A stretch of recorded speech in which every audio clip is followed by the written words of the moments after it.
Back to my channel LS technical style. আজকের আমরা এই ভিডিওতে যে বিষয়টি নিয়ে আলোচনা করব সেটা হলো এই যে ভ্যাকুম পাম্প। এই ভ্যাকুম পাম্প আমাদের কি কাজে লাগে সেই সম্পর্কিত আমরা একটু আলোচনা করব। তবে এই ভিডিওটি শুরু করার আগে একটাই কথা, আবারও ভিডিওটি স্কিপ করবে না, পুরো দেখবে, তাহলে কিন্তু বুঝতে অসুবিধা হবে না। আর যদি আমার চ্যানেলে নতুন হও তাহলে কিন্তু আমার চ্যানেলটি সাবস্ক্রাইব করে নাও আর পাশের বেল আইকনটি প্রেস করে নাও, যাতে আমার ভিডিও আসার সাথে সাথে তোমাদের কাছে পৌঁছে যায়। আর আমার চ্যানেলে এরকম নিত্য নতুন ভিডিও বা প্র্যাকটিক্যাল রিলেটেড ভিডিও কিন্তু পেতেই থাকবে, তার জন্য আমার চ্যানেলটিকে ফলো করো। তো এবার ভিডিওটা শুরু করা যাক। দেখো, এটা হলো আমাদের ভ্যাকুম পাম্প। এই ভ্যাকুম পাম্পটা কী করতে হবে? এই ভ্যাকুম পাম্প আমাদের কী করতে হবে বললাম, যে বিশেষ করে আমাদের রেফ্রিজারেশন সিস্টেমের ক্ষেত্রে আমাদের সিস্টেমের মধ্যে যে যদি কোনো এয়ার থেকে থাকে কোনো কারণে, সেই এয়ারটাকে পুরো রিমুভ করতে হবে। তার কারণ কি, এয়ার যদি থেকে থাকে সিস্টেমে, তাহলে এয়ারের মধ্যে ময়েশ্চার আছে, সেই ময়েশ্চার কী হবে সিস্টেমের ক্ষেত্রে বাধা বা অবস্ট্রাকশান হয়ে দাঁড়াবে। তো সেই জন্য তখন সিস্টেমে প্রবলেম হবে। সেই জন্য প্রথমে আমাদের গ্যাস চার্জিং করার আগে আমাদের এয়ারটাকে কিন্তু পুরোপুরি রিমুভ করে নিতে হয়।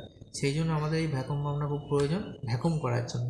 আর এই ভ্যাকুম পাম্প আমাদের দু ধরনের হয়, একটা হচ্ছে ফার্স্ট স্টেজ বা সিঙ্গেল স্টেজ, আর একটা হচ্ছে টু স্টেজ বা ডুয়েল স্টেজ। আর ডুয়েল স্টেজ দু রকম হয়, এটা সিঙ্গেল বা ওয়ান স্টেজ ভ্যাকুম পাম্প। আর এই ভ্যাকুম পাম্পের মেন যেটা সবচেয়ে বেশি প্রয়োজন, সেটা হচ্ছে এই ভ্যাকুম পাম্পের অয়েলটা কিন্তু সবসময় চেক করতে হবে। এটাতে মিনিমাম আর ম্যাক্সিমাম আছে। মিনিমাম ম্যাক্সিমাম অয়েলটাকে কিন্তু সবসময় দেখে নিতে হবে যে অয়েলের লেভেলটা কিন্তু ঠিক আছে কি না। তাহলে কিন্তু না হলে কি ভ্যাকুম মেকানিক্যাল ডিভাইস, সেহেতু কিন্তু পাম্পের ফ্রিকশনটা বেড়ে যাবে, সেহেতু ভ্যাকুম পাম্প ঠিকঠাক কাজ করবে না। সেজন্য অয়েল লেভেলটাকে সবসময় চেক করে নিতে হবে। আর আমাদের যে এইখানে ডিসক্রিপশান দেওয়া আছে, দেখো মডেল বা তোমার ভোল্টেজ, পাওয়ার বা সাপ্লাই কি লাগবে, এখানে কিন্তু টোটাল ডিসক্রিপশান দেওয়া আছে, যে ভ্যাকুম পাম্পের সম্পর্কিত সমস্ত তথ্য কিন্তু এখানে দেওয়া আছে। আর এখানে যেহেতু এই ভ্যাকুম পাম্পের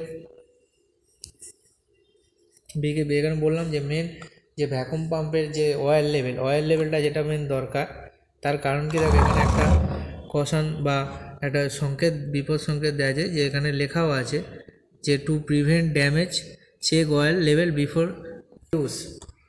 তো সেই জন্য বলছি এই অয়েল লেভেলটা কিন্তু মেন কিন্তু এখানে দরকার, এই জন্য কিন্তু এটা সবচেয়ে বেশি ইম্পর্টেন্ট জিনিস। তো তাহলে মেনলি কাজে লাগে ভ্যাকুমটা হলো, আমরা যদি বলি যে মেনলি কাজে লাগে আমাদের কিন্তু ভ্যাকুমটাকে এয়ার সিস্টেমের মধ্যে এয়ারটাকে পুরো রিমুভ করার জন্য আমাদের ভ্যাকুমটা কাজে লাগে, যাতে সিস্টেমের মধ্যে কোনো বাধা না হয়ে দাঁড়ায়। তাহলে কিন্তু লাইক, শেয়ার, সাবস্ক্রাইব করবে,